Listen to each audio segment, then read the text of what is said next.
morning and welcome. I'm the Reverend Natalie Fenimore, along with the Reverend Ned White, who is not here today, and the Reverend Jennifer Brower, who remains on sabbatical, but who will be returning very soon. I serve this congregation as minister, and I'm joined by our ministerial intern, Nancy Reed McKee. And we welcome you to the Unitarian Universalist congregation at Shelter Rock this very morning as we struggle to get some sunlight and to remember that the spring will come. It seems like it's been a long winter, even though it is just the very, very beginning of February. So hold on to each other, we will make it through. We also offer a warm welcome to all newcomers with us today. We hope that you have a good experience here, and we invite you to a complimentary luncheon immediately after the service. That's our UU Cafe, which is in the social hall across the lobby. Gold lunch guest cards are available for first-timers at the welcome desk. While you can sit anywhere in the cafe and are welcome to have conversation with anyone, we do have 2 tables set aside especially for newcomers, and feel free to sit there and have a conversation about how you have encountered Unitarian Universalism and this congregation, and learn a little bit more about what we have to offer you, and tell us what you have to offer us. Each person who comes enlivens our community, refreshes our faith. I'd like to have a few announcements today, not very, very many, but I need to let you know that today we have a new member orientation at 1 o'clock in the Veach Terrace Room. Veach is that building over there, and the terrace room is over there on the 1st floor, which is actually the 2nd floor if you go from downstairs. It's confusing, follow the crowd. Tonight, at 1 o'clock, we also have a Deaf Cafe, which is a conversation about death and dying, also in the Veach building. And 2 really exciting programs, Music Among Us at 1 o'clock in the social hall, and then the Super Bowl Feast and Bridge Game Play, which is at 5:30, also in the social hall. Let's see, on Monday, I'd like you to come to the Common Read discussion with me around Centering, which is a book, Navigating Race, Authenticity, and Power in the Unitarian Universalist Ministry. That's at 7 o'clock in the Art Gallery. And on Friday, we will have Soulful Sundown, our regular Friday evening, once a month worship service, which has a live band here, and we have dinner before and a coffee house after. Please come and experience that alternative worship, contemporary worship with live orchestra. Also, one more thing, maybe 2 more things. I'd like you to register now for Advocacy Day, which is to halt solitary confinement, and that will be on Tuesday, March 13th, but we need to get a count of how many are coming and to make travel arrangements to Albany for Advocacy Day. And for any of you who don't do things quite on time, I know we don't have any of those people, who might be a little late, please know that this is an extension till today. If you'd like to consider being a delegate to the General Assembly, please see the application box, which is out in the welcome desk, or speak to our very own Richard Bach. Richard, hand?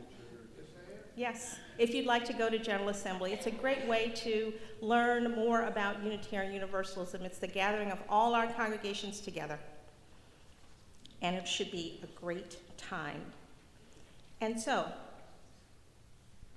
as is our custom, I invite you to briefly greet your neighbor.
Special thank you to our fourth graders who will now be going off to their RE classes. And thank their RE teachers, Rob Coyle and Marion Rosenbaum, and their gracious conductor, Ken Hughes.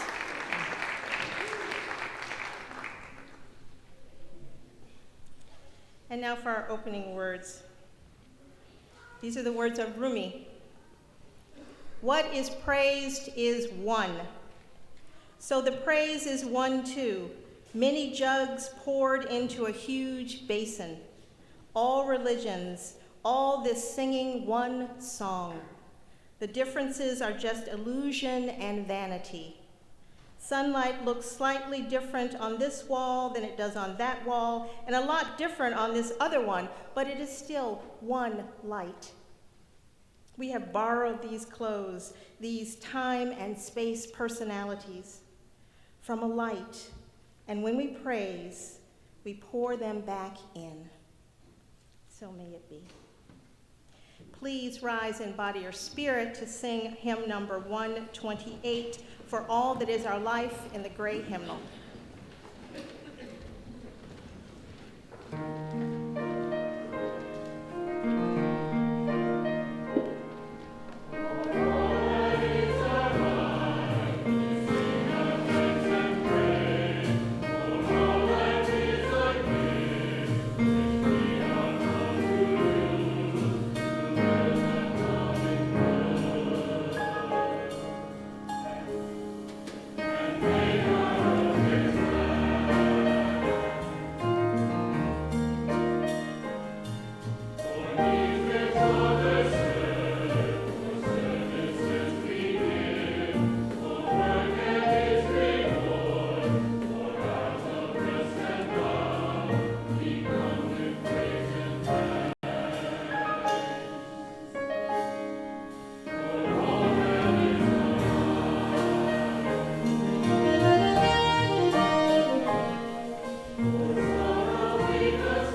join together in reciting our words of affirmation that are in the order of service.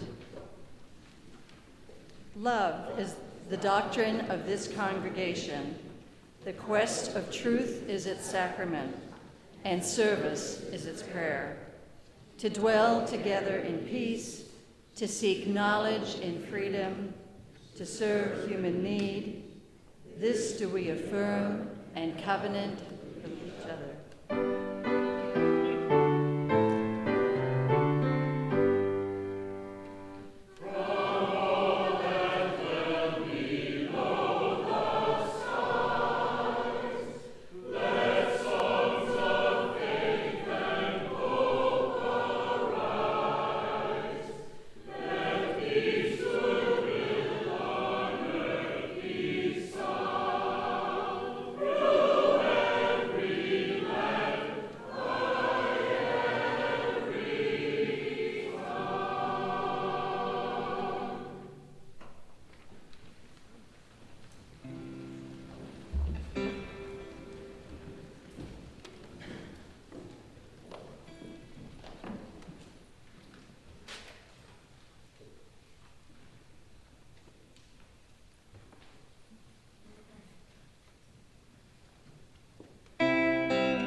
You can't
beautiful. Thank you.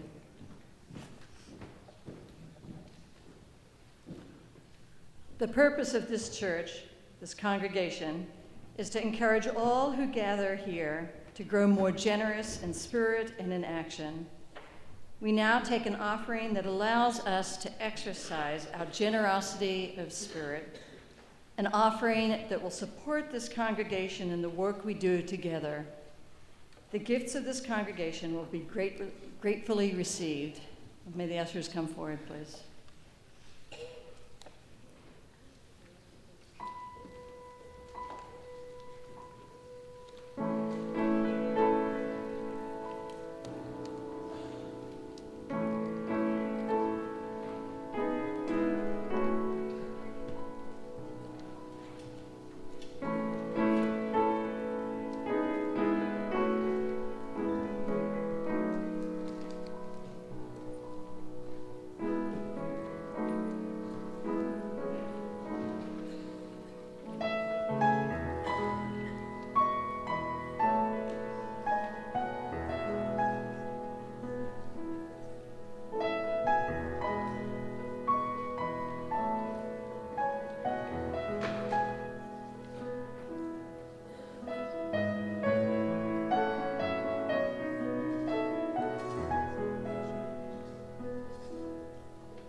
Let us rise in body or spirit and join together singing hymn number 18, What Wondrous Love. Hymn number 18.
we take this time this morning to reflect on our lives, on those who bring us joy, things that bring us grief, and those things that must be remembered. I invite any of you to come forward to light a candle of concern or celebration to mark your sorrows or your joys. Please come forward now to whichever candle box is most convenient for you.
Let's take a few moments and just breathe into the quiet of this space that we have together and share in a short meditation.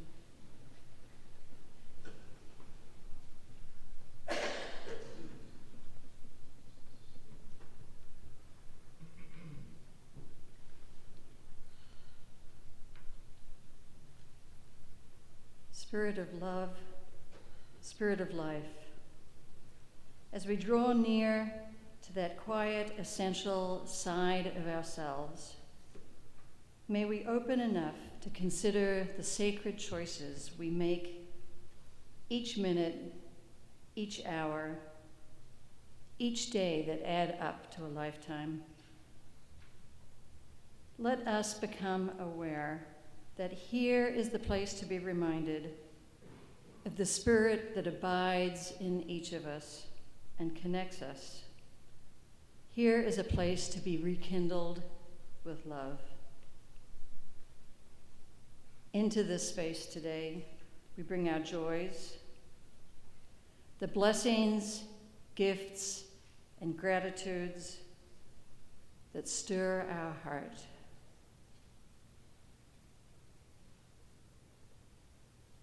Into this space today, we bring our sorrows, the losses, the fears, and the sadness that create a space of heaviness within us.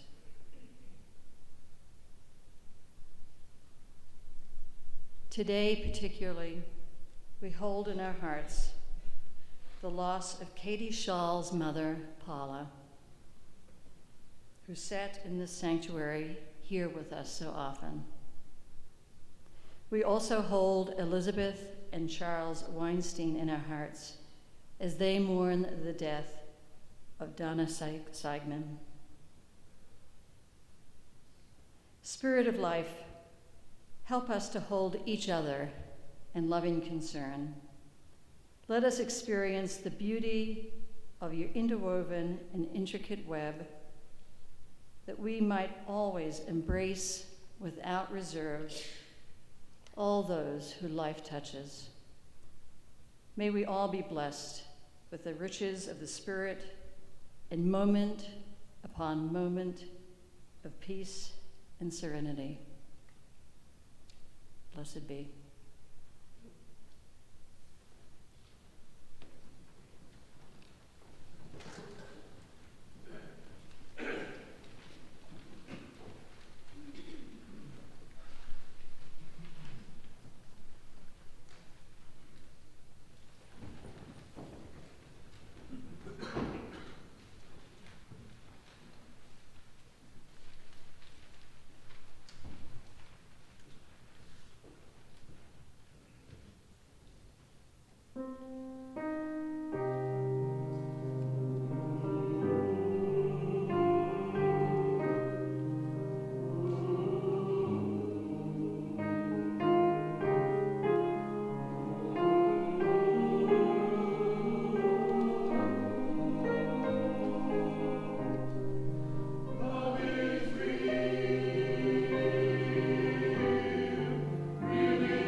May I remember in this tender moment that love is my guide always, shepherding me toward ways of openness and compassion.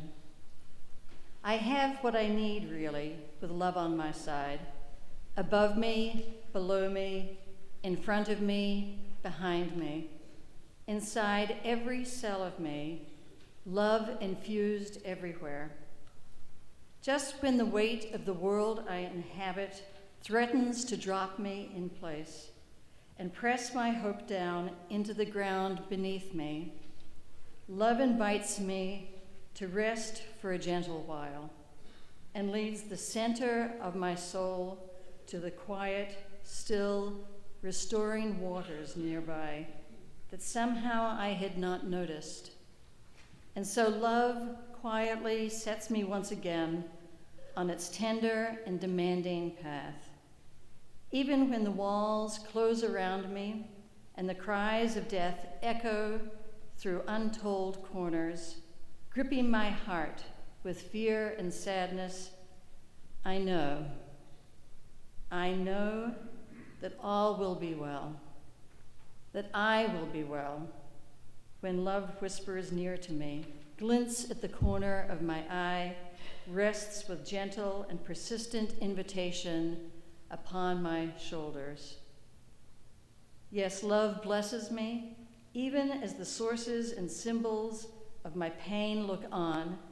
Love blesses me from its infinite well, and I turn and notice that goodness and kindness and grace follow me everywhere I go. I live in a house of love, love that will not let me go.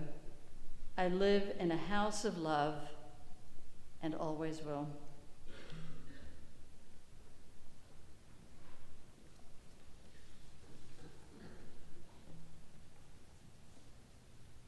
So, what is it that we love now? I think that each of us has a master list that we use to answer that question. It's like Julie Andrews in The Sound of Music.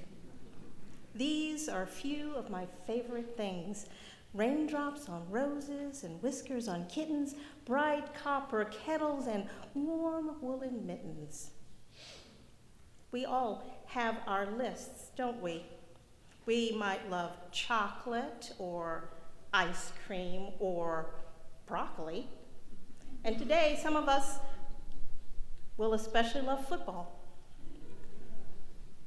And maybe we only love blondes or tall folks or those who are well educated, like we think we are. We may have only socialized with those of our own race or our own ethnic group. Maybe you love those who live in your own neighborhood more than you love those who live in other neighborhoods. Maybe you direct your taxes and your services accordingly. We each probably have a fairly set list in our minds and hearts. These are our favorite things. These are our people who we find lovable. The small things we have on our list, they may seem petty and unimportant in any given moment, but they are there. And the big things we have on our list, the things that define us and how we live, we have an inner list of what we love now. We know it. We're sure about it. We're set. Don't ever come to me expecting me to love you if you do not have one of these characteristics.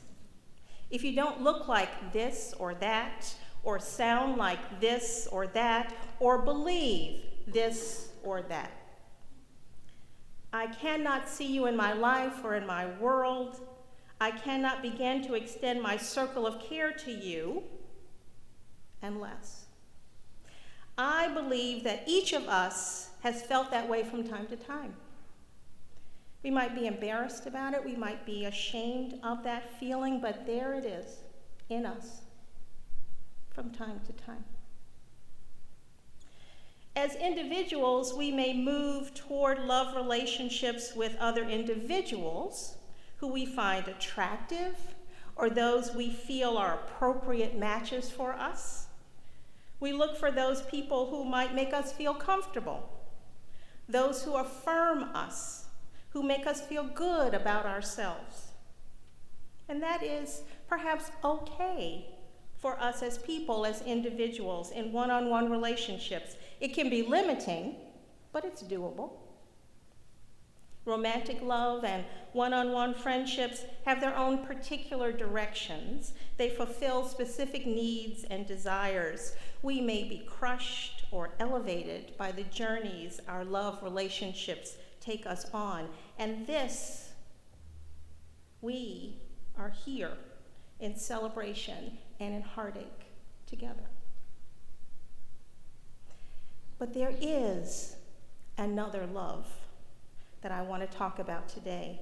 A larger circle of love, the love built in this Unitarian Universalist community of faith. The love of this community is not just about what we now love. It must also include what we will come to love. We must come to love what we know is at the core of who we are as a loving community, even if our future love is not what we believe we love now. Above our individual loving relationships, we gather here to form a community of loving relationship. We, that is, all of us who enter into this community of faith and hope and hospitality and compassion, we come here together to move beyond the list which we have at this moment, to move beyond what we know now, what we believe now, we are capable of loving. Together, we can make a new list, or at least do our best to add some new items to our long-standing lists of what it is and who it is that we believe is lovable, who we believe are capable of affirming us, who we believe are worthy of our love. In our faithful loving, we are not necessarily seeking what we do from personal relationship alone. We are not necessarily seeking comfort or affirmation, and I hope not appropriateness. We are embracing the love of difference. We are embracing a love of challenge. We are embracing transformation, resistance, and kindness. It is quite a move from where I started with Julie Andrews, but I'm asking you to consider a long ago theological conversation in Unitarianism. The thoughts of the Unitarian minister Theodore Parker, who preached in and around Boston in the mid-1800s. It just so happens that the former ministerial intern of this congregation, Anne Bancroft, is now minister at Theodore Parker Church in West Roxbury, Massachusetts. In 1841, Parker preached a sermon called "The Transient and Permanent in Christianity." Today, Unitarian Universalists would more likely speak about the transient and permanent in religion, or the transient and permanent in our own spiritual quest. Parker asks us to consider that in our religious lives and in our organizations of religious institutions, we can see, if we pay attention, that over time, some things fall away. They fall away because they are not really the permanent, the solid, the foundational, the essential elements of faith. Theodore Parker asked the Unitarians of his day to turn away from the disputes of Catholics and Protestants, of the Unitarian and the Trinitarian, of the old school and the new school, and come to the plain words of Jesus of Nazareth. A simple thing, he called it. Absolute, pure morality, he called it. Absolute, pure religion, the love of man, the love of God acting without hindrance. The only creed, he said, it lays down is the great truth which springs spontaneous in the holy heart, and there is God. For Parker, the doctrines of religion were transitory. They may not actually be about faith or faithfulness at all. They are instead the expectations of your time, the concerns of society. These are the forms of religion, not religion itself. Communion or not, prayers or not, robes or not, creeds and confessions or not, incense, icons, saints, any number of religious elements or not. These are not, in my mind, unlike the lists that we make of what we love. Religious forms can make people feel comfortable. They can give people affirmation. Religious forms can seem appropriate. They can even be attractive, beautiful, and romantic. We can all feel and understand this comfort and familiarity and beauty. These forms are not faith. These lists are not love. However, as Unitarian Universalists, we can see a beauty in our faith that is outside religious form. We want to embrace the beauty and the love found in radical hospitality and in radical welcome. Our Unitarian Universalist faith, moving ever closer to Theodore Parker's quest for the permanent, has come, continues to come to embrace this wider love. But this quest of our living faith is hard and continuous work.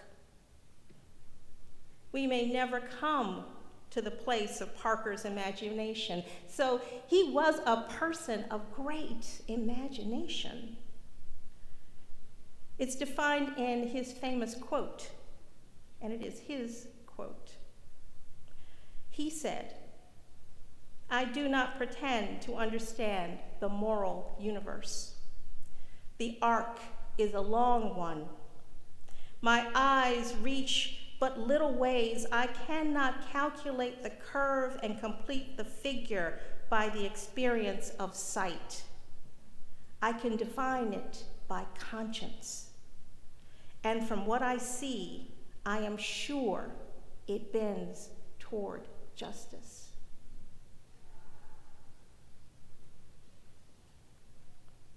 We sometimes forget that our Unitarian Universalist congregations once, and not so very long ago, held beliefs that kept Jews and African Americans and all peoples who were seen as non-white from membership in Unitarian Universalist congregations.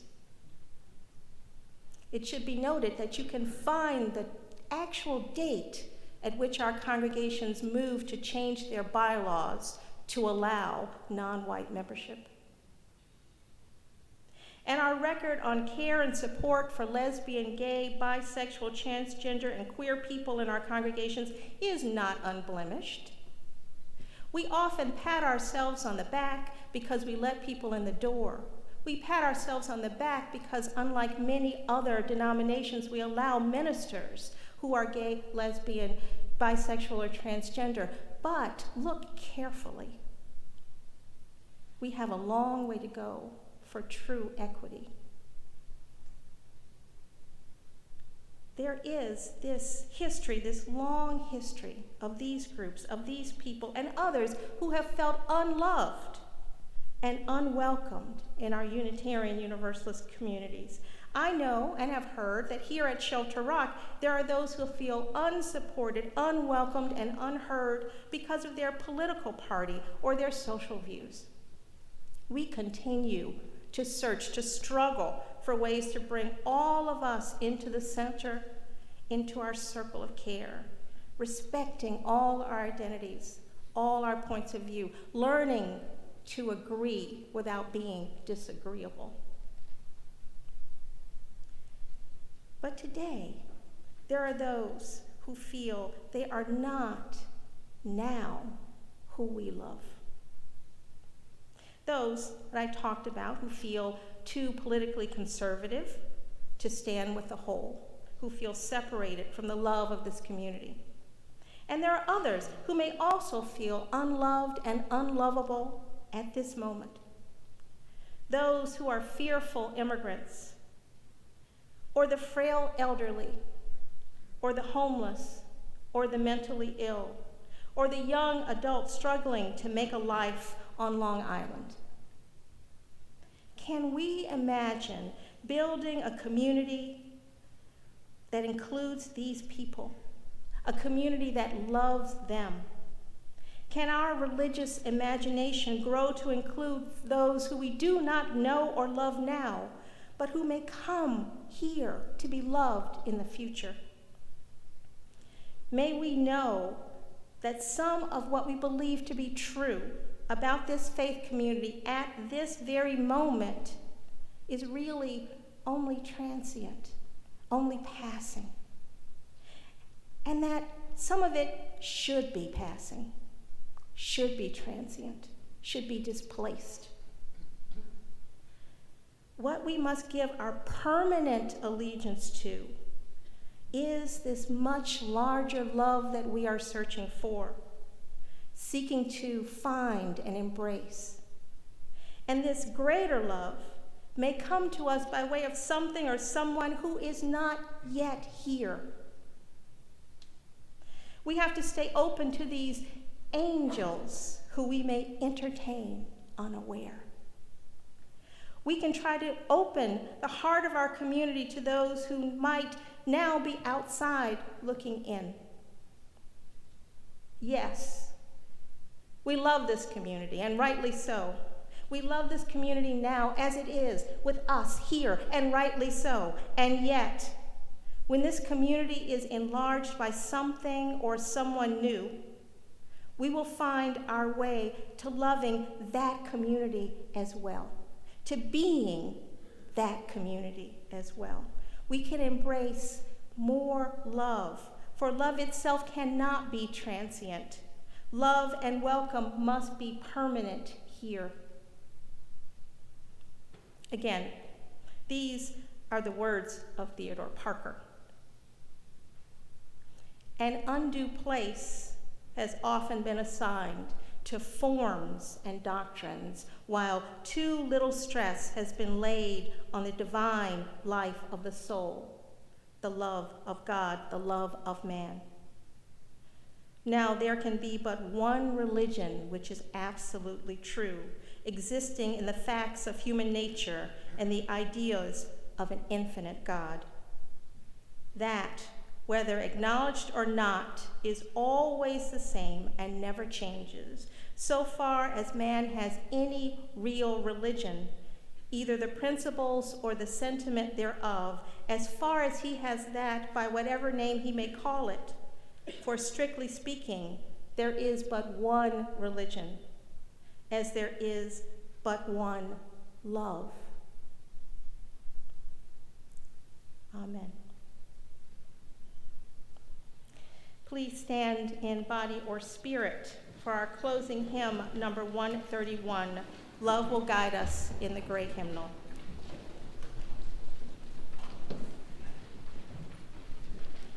Oh,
Thank you.